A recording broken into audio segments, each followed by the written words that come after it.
The Australian government defined long COVID as anyone still suffering symptoms after 12 weeks. The WHO talk about 4 to 6 weeks, but most countries are talking about 12 weeks.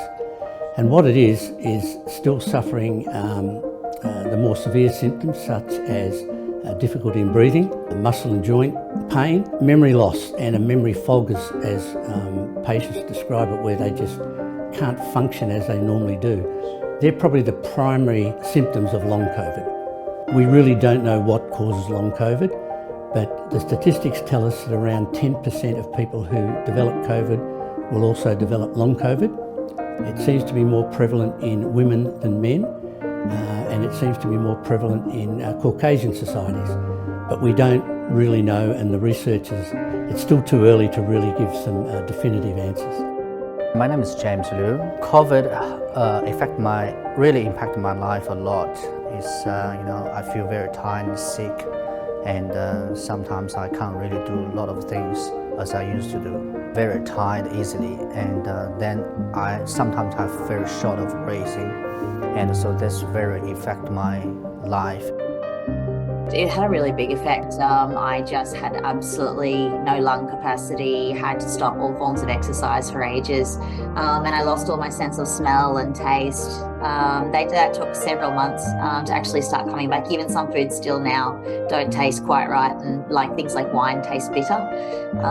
So I sort of just don't drink much now, but yeah, it impacted a lot of things. The worst part really though was the fatigue. It was massive fatigue and lots of headaches and cold sweats for several months. At the moment, it seems time does heal a lot of the issues, but there's no specific treatment for long COVID. It's being able to live with long COVID. Physical therapy and breathing exercises seem to be successful. I like to play soccer. I do soccer training and a soccer match all the time. So before I got COVID, I was very fit and I can run 90 minutes, no problem. But after I got the COVID, it's very hard for me to keep it up on the pitch for 45 minutes and half game. So I have very short breaks, and sometimes my heartbeat is not that normal, and it's very tired.